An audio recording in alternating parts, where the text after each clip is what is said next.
Una sentenza storica, quella che è stata pronunciata dalla Corte d'Assise di Vicenza per il maxi inquinamento dei FAS.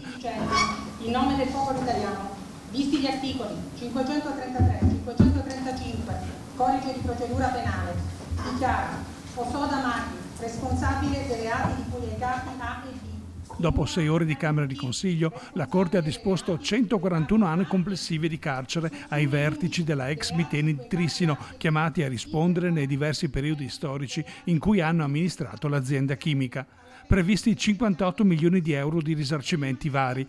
Articolato il dispositivo che ha previsto la soluzione parziale per alcuni imputati, ma che nel complesso ha accolto e superato le richieste della Procura in un clima di festa liberatoria dei comitati radunati per il pronunciamento. Vi è una conferma delle imputazioni, quella di avvelenamento di acque, di disastro ambientale innominato, di inquinamento ambientale e anche, non dimentichiamolo perché è distonica rispetto all'oggetto giuridico dell'inquinamento, per il reato di bancarotta fraudolenta con profili anche innovativi che possiamo definire sotto molti profili bancarotta ambientale, da condotte di inquinamento che si riflettono sulla correttezza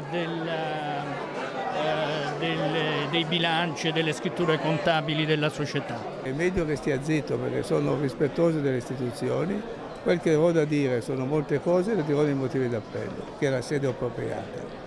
Eviterei tutte le cose che ci sono state qua che mi sembrano fuori luogo. Grazie. Sembrerebbe che siano stati esclusi dal risarcimento danni gli ex lavoratori della Miteni, che sono le persone più contaminate da queste sostanze al mondo. Chiaramente questa è una decisione che ci lascia sorpresi e amareggiati. Adesso vediamo, ovviamente dovremo aspettare le motivazioni per vedere qual è la giustificazione per cui non sono stati riconosciuti i risarcimenti dei lavoratori. Sono stati invece riconosciuti quelli delle associazioni ambientaliste, però chiaramente questo ci lascia con l'amaro in bocca. Allora, è stato accolto, anzi è stato anche modificato quello che è stato richiesto dal PM, perché il PM aveva anche ipotizzato delle assoluzioni. Siamo soddisfatti, credo sia stata una sentenza coraggiosa, assolutamente restitutoria anche per gli interessi delle parti che ho rappresentato, e credo di poter ringraziare la Corte e i colleghi per il lavoro immenso che è stato fatto in questi anni. Ora la strada non è certo in discesa, abbiamo altri 2 gradi del giudizio, tuttavia questa sentenza ci dà sicuramente coraggio.